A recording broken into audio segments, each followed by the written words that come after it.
What's going on, everybody? Happy Tuesday. You know it's Mars Day. I'm with the program. Look at the red corresponding colors. You already know the vibes. Today we're going to talk about breaking your motherfucking heart. Your own goddamn heart. Getting your heart broken.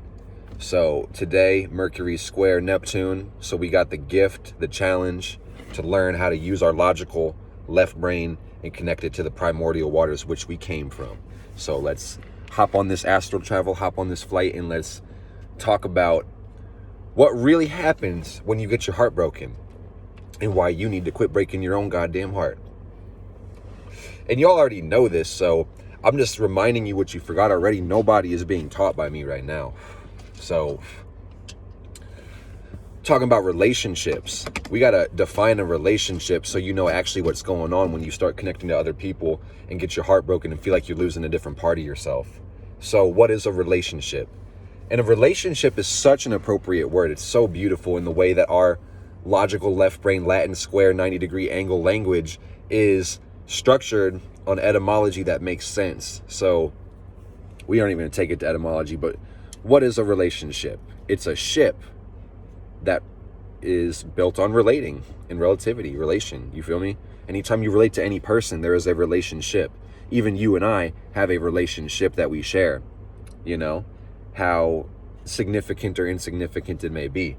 A relationship involves two people, and it is a ship. So what does a ship do? A ship travels, a ship sails, a ship goes over water. And y'all already know, alchemically, esoterically, your water is your emotion, it's your feeling. Water is the element that the astral plane is comprised of. So whenever you connect to a different person, you can travel through the astral realm just by having a relationship. Even the relationship we have right now is taking you on a mental travel and an emotional travel.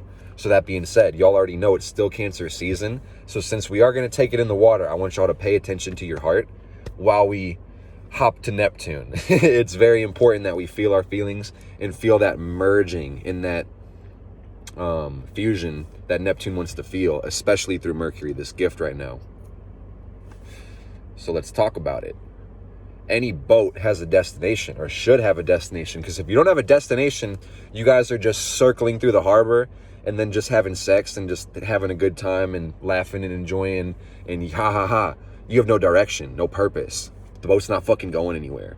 So that's so many people's relationships. I'm sorry if I exposed you 2 minutes into this video, but that may not apply to you. If the shoe fits, put it on your damn foot, put it on your damn head. I don't care where the fuck you put the shoe, but wear the bitch. So your relationship has to have a purpose. You have to have a destination, an island to sail to. Are we going to Maui? Are we going to the Bermuda Triangle? Are we going to the East Indies? Where the fuck are we going? Because if we don't know where the fuck we're going and we don't have a map, we're inclined to get really lost. And that's not good. That's not good. Because we got to get somewhere. We got to get to where we're going, or at best we're going to have inconclusive results. So it involves sometimes uncomfortable conversations with your partner to make sure that you're even in the same position and willing to be relating and creating a ship to begin with. It's crazy. So does your partner know they're on the boat? Do you know you're on a boat that's shared with another person that needs to go somewhere? Are you inclined to steer? Are they going to do the mast and handle all the sailing on the sail part? Are they going to paddle? What are you going to do whenever there's rough water and choppy water, high emotions? Are you going to have to hold the duties and responsibilities on deck, or are they going to? Are you going to share responsibilities? You need to talk about these things about the boat because it's a connection that you both share. And you guys know water, again, is connection, the emotion, the astral travel, wherever we're going. That's what we share. So this is why when you invest so much into these damn people and you get off the boat, they get off the boat, and even if it makes logical sense, it's just no other option. It may even be light to them, but you know, maybe even based on your natal alignments, you feel like they took a part of you whenever you left the relationship. And it may not be that serious to everybody else, but something in you is still on that damn boat. You're attached to that boat. And, you know, attachment is the root of suffering. So we got to be able to detach from our obsessions and our fixations and, you know, the negative things that hurt us, transmute, transform.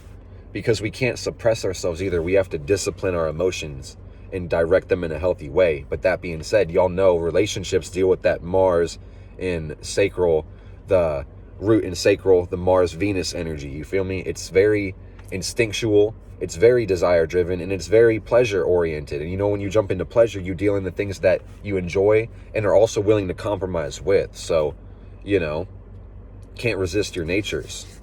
And a lot of people truly want to feel loved and valued, and it's easy to get that from a different person, or sometimes it seems a lot harder to give it to ourselves, so we would opt out from giving it to ourselves and go get it from someone else. And you guys should understand by now how deep the subconscious programming comes from your own upbringing, your own life, and just the things that you see on a regular basis.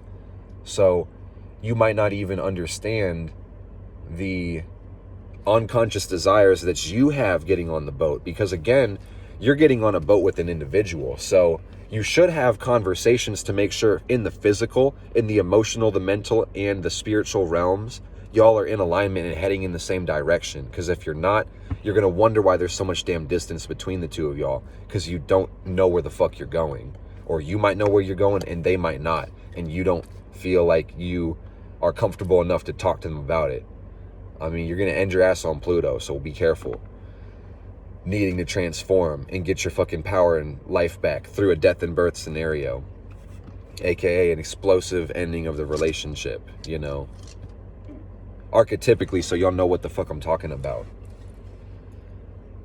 So you need to consider as well, on the note of having two people in the relationship, there's also at least two more people. So every relationship with two partners has four people. And what do you fucking mean, Mark?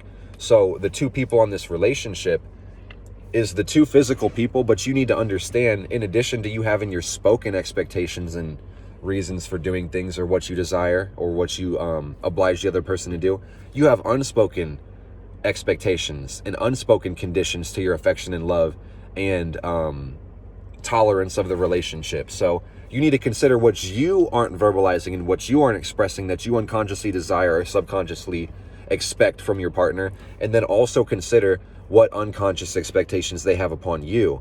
Because not addressing the elephant in the room doesn't mean there's not a giant fucking elephant in the room. You feel me? Because you can be with a partner for your whole intent and purpose of being not alone, and you have them physically near you, you feel physically connected to them, you may even feel emotionally connected to them because they're in that same vibration and same vicinity. But as far as mental and spiritual space, there's miles between you guys. You could be cuddling in the same bed, sleeping in the same bed, but feel like you are light years away from your partner and not feel connected to them on a soul level. And I want to remind you, because the astral plane and the divine plane and the mental plane, this starts getting out to your outer planets. This is that energy of Pluto. You only connect to it through your feelings and your Mars, your instincts. So you might not even be able to tell your partner sometimes, based on this being such a hard conversation, but you feel like your soul isn't in alignment with them, you know? And you can only feel it through that instinct, through that Mars, through that survival, saying and coming up through the subconscious saying, hey, you could probably make a change. And if you don't make a change, shit's gonna hit the fan. It's evolution time. But that being said, you have your desire and instinct taking you down that route. So you gotta literally intellectually curb your desire and not suppress it, but discipline and orient it towards a higher way of doing things. And that may be transforming the relationship. And when I say transforming the relationship, you can change the relationship subtly. You don't have to throw the baby out with the bathwater. Y'all know this. It's good advice. Everybody says it for the most part. You can drain that damn bathwater and then clean that damn baby up and get new bathwater, and then maybe talk to your partner about how to clean the damn baby in the first place and how to share the responsibilities. And then it's a conversation in the work, because nobody's perfect. But if we have it in the present, in the consciousness, that we could work on it on the boat and we can both get to where we're sailing, hell yeah, that could be a good travel where we're not holding each other back, or not sharing responsibilities, or just at best getting inconclusive results, or at worst literally trying to sail in different directions and tearing each other apart on a mental level, even though you care about each other on an emotional level, or a spiritual level is where the distance is created from. So why are you breaking your own damn heart? Because on an unconscious or subconscious level, again, this is the evolution. This is Pluto coming through. This is those outer planets coming through. You're waking up in conscious. You're evolving. You are becoming more aware. And with awareness comes power. And power comes responsibility. Great power, great responsibility. You feel me? Spider-Man. Pew, pew, pew. I used to think I was Spider-Man, goddamn, growing up as a kid. Spider-Man's the shit. I digress. But when you have a lot of power, you have responsibility. So you need to understand the spiritual attributes of being in that space to begin with, and getting your heart broken, and attaching your emotional value, investing in the relationship, having your own expectations. And then, to a certain degree, this jumps us onto Neptune, those primordial waters, where we seek that person to help us merge, to help us experience that connection with the divine that we so wholeheartedly miss from coming into this world that we call fucking Earth, you know? So we're looking for that divine union in the person. And we never even talked about what we want to do for the next year on this relationship. So y'all never had that conversation. How the fuck do you think you're going to get divine union with this bitch? Tell me that. It doesn't make any sense. Make it make sense, please. Shit doesn't make any fucking sense. I'm sick because I've been there. Man's got Neptune in the 5th fucking house. Saturn retrograde hitting me like a brick fucking wall. Breaking my own goddamn heart. Not seeing the in conjunction right in front of my face with the sun in Cancer. I do the astrological weather reports every goddamn day. But confirmation bias. And not being able to see the thing right in front of your goddamn face. But yeah. So that's the thing about Neptune. Neptune wants fusion. Neptune wants to merge. And this is that square that we're writing right now through our Mercury, through our mind. Our mind is wanting to connect to it. It's that itch that we got to scratch from this hard angle. So your mind may be slipping into those transcendental moments. I know I did today. I've been doing chart readings all day. But between the readings and during the readings, just, man, that connection to Tiamat, it shit is crazy. And the more logically I get with the words and more squares I start to build, I don't want to feel like I'm losing y'all or y'all don't understand, or feel like you might not understand what I'm talking about. You know what the fuck I'm talking about. I'm not teaching you anything new. The way you feel is exactly what the fuck I'm talking about. Trust your intuition. That shit does not lie. You got to get out your own way. But the thing about Neptune, again, it wants to fuse. So this plays out as illusion or fantasy, or disillusionment, aka you seeing what you want to see, you having that expectation of that person. So again, that imaginary person, it coming back to those 4 people in the relationship, you, the partner, and then the imaginary versions. These are the people that you create in your head, their potential, their success. You give them the benefit of the doubt. You believe what you want to believe, even though you can see tangible, logical reasons why you should not be on the goddamn boat, because the responsibilities and directions of the boat are fucked up. You just believe. If you think I believe, and if I carry more weight, I carry more density. If I just double down my duties on the damn deck, I'm literally going to do it. And we're both going to get there. And we're going to be in such a good position that I'm going to have the power and responsibility and double back and put them in a good position. That's codependency, my friend. And to a certain extent, if it doesn't fit your foot, don't put this shoe on. Savior complex. You think that you are such a good person. And you are a good person. You're an amazing person. So don't feel like I'm attacking you, but you're such a good person that you can change basically anybody for the better. And not only are you going to change people for the better, this one specific person who you care about so much and who you invested so much into, you're going to change them for the better. And you're going to make them a better person for everybody that they've been through. And you know that some of these things that you want to fix are deep internal problems. And that's somehow the way that you've been compatible in the first place. So you do got to fix your own issues too, my friend. You can't be 50-50. It needs to be 100-100 on any relationship. 2 whole people on a boat, not 2 half people.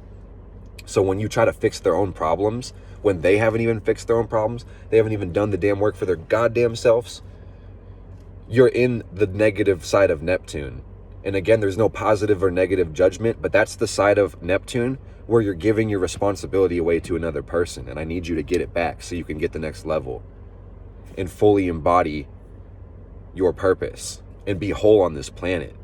Fuck your purpose. Just be whole right now. I don't give a fuck if you got it figured out right now. It'd be weird if you had it figured out, like I've been saying, but just be whole. So get your power back from those people and take it back. Because illusions are, ever present. Delusion is the negative end of that. So if you did have your power taken, you can take that back and reclaim it. But it is a painful process because you got to think about how much you've invested emotionally into it. So you just got to think about the reason you got on the boat. Probably to experience that oneness or that divine union. Where do you create that? Look at your natal chart. Figure that out. What kind of energy do you use Neptune through? What house position? What aspects? What can you create? How can you experience this divine oneness with the universe and yourself and fill your own cup up and find some way to use your higher will and contact the higher self? It's an internal process. So the moment you stop looking inside of you during this internal process and look for it in another person is the moment you lost yourself. And the moment you broke your heart, the moment you gave your heart away. And then what the fuck did you expect to happen to it? When this person somehow matched your vibration and frequency enough to have you give the heart to them in the first place. The vulnerable, not fully loved from the self heart. You feel me? So man, I'm way off in Neptune at this point. But I love you guys. You should love yourself because you're the one creating your reality. We can get as solipsistic as you want with that shit. I could be a figment of your imagination. And for all intents and purposes, I think we're a figment of each other's. Because we both came out of that water, the same damn water that I just drank. And we're both going back in the water. So know that, remember that, and don't take your shit too damn seriously. Fill your own cup up and feel your feelings. It's Cancer season. I love y'all, and I'm not going to take up any more of your time. Be good to yourself, because you're my friend. And if you are mistreating my friend, oh man, it's on sight. So watch it, bitch.